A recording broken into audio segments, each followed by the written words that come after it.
Hello everyone, and welcome to your video on irrational numbers. So before we start talking about irrational numbers, I just want to remind you that there are several different ways that you can organize numbers in your head. For instance, you know that numbers can be split into either positive or negative or zero, because that's kind of weird. Zero is neither positive nor negative. But you could take all the numbers that you know and you could split it up into one of these groups. Another way that people often think of numbers is whole numbers versus fractions. So a whole number would be like, 6, and a fraction would be 2/3. And so that is another way for you to kind of mentally divide numbers. It doesn't account for every number, but it accounts for a lot of them. We also can take numbers and we can divide them into either natural numbers, whole numbers, or integers. Natural numbers are the numbers that we first learn to count with when we're just starting out as little mathematical babes, like 1, 2, 3, 4, and it keeps on going forever. Whole numbers are very similar, except they include the 0. And then they continued on forever. And integers, they start introducing the concept of negative numbers. And this set of numbers goes on infinitely in both directions. So we have a positive infinity and also we have a negative infinity. Well, what we're learning about in this video is a new way to classify numbers. We can classify numbers as either rational or irrational. Irrational. There we go. And for many of you, this is going to be a completely new concept. So we're just going to kind of play with it for a little bit until you get a little bit more comfortable. So the first question is, what is a rational number and what is an irrational number? Okay, so rational numbers, here are some things about them. They can be written precisely, and that's the key word here, precisely. They can be written precisely as a decimal. So, for instance, if we had the number 3/4, we could put that into our calculator and see that it comes out to exactly 0.75. It's not kind of 0.75, it's exactly 0.75. Same with the number 5. We can write that precisely as the decimal 5.0. Okay, so that's so far so good. The other thing about rational numbers is that they can be written precisely as a fraction. So for instance, if you have the number -3, you can write that as -3/1, and that would be perfectly legitimate. You are welcome to do that. All right, so now let's talk about what an irrational number is. An irrational number cannot be written precisely as a decimal. And let's just look at everyone's favorite irrational number, which is pi. So pi, if you try to write it in a decimal form, it equals about 3.1415926 blah blah blah blah blah blah blah blah blah. And we all know that pi never ends. So you cannot write it precisely as a decimal because eventually you will get tired and you will stop writing numbers, and pi does not actually end. Pi keeps having numbers. The other interesting thing about irrational numbers is that they cannot be written precisely as a fraction. So again, looking at our pi example, if we were trying to write pi as a fraction, we could start with like 3 1/10, but that's not a very good approximation. So then we would say, okay, well we could do 3 1400. But that's not a very good approximation. So then we could do 3 and 141 thousandths. And oh no, we could get better. So you see that each time we try to write it down, we're not exactly getting to pi.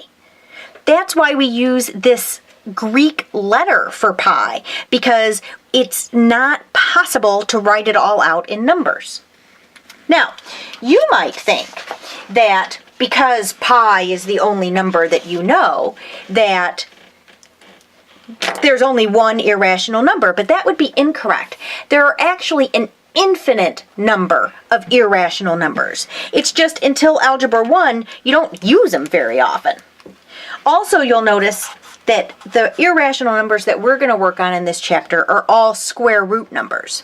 So if you take your handy dandy calculator and you put in the square root of 2, you will get a decimal. You will get 1.414 ... and it just keeps on going. This is an irrational number. Likewise, you could put in the square root of 3 and you would get 1.73205 ... Or you could even put in a big number like the square root of 104 and you would get about 10.19803. But you'll notice that in all those cases, your decimal never stops. Now, I suppose if you have a big enough calculator, you could get an awful lot of decimal places on there, but that doesn't mean that the decimal is ever going to end. These are irrational numbers. You will use them a lot now in the rest of algebra and also in geometry. They're very interesting, and there's very many of them, and they will probably give you headaches. I'm sorry. Okay, so now the next question that you would logically have is, how do you know if a number is rational or irrational? So here's what you do. You take your number that you're thinking about and you put it in decimal form. And then you look at it. Irrational numbers never end, and they never repeat. Okay, they never end and they never repeat. That's how you know it's irrational. All right, so now let's go back to our favorite irrational number, which is pi. And I just want to tell you that pi is 3.14159265335897932384626433. Whoa! Look at 2 3s in a row. We're repeating. Yeah, no, not really. So you have these 2 3s that are right in a row, but then it just goes back into randomness. So you might have a digit that repeats once or twice, or I think there's as many as like 5 9s in a row, way on down the line here with pi. But that's not the same as repeating completely over again, where it would start over 1 4 1 5 9 2 6 blah blah blah blah blah. So that's how you know if a number is rational or irrational. So let's take a look and do just a few so that you can figure out for yourself if numbers are rational or irrational. So let's do this number. Let's do the square root of 15. If you take out your calculator, and you should do that right now, what do you get?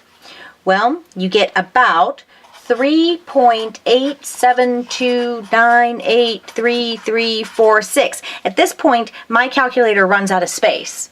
But if I had even a supercomputer, it would just keep going. This number is irrational.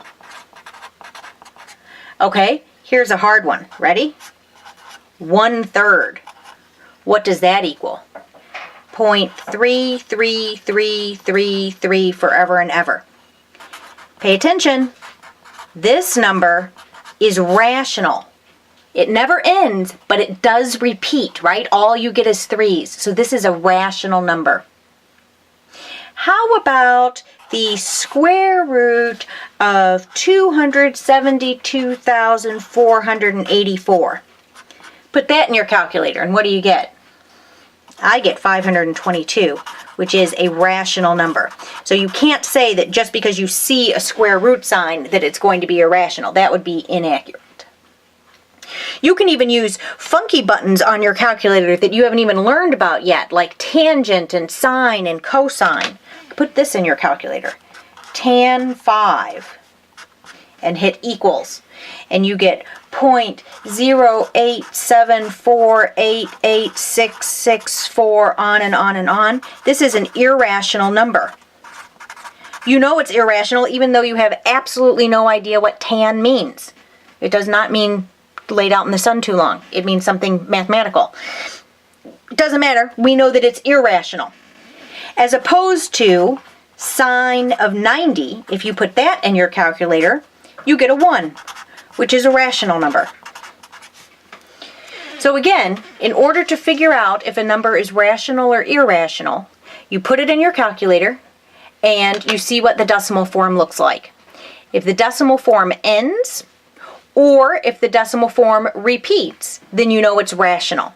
Otherwise, irrational. Okay, I hope this has cleared up rational versus irrational numbers for you.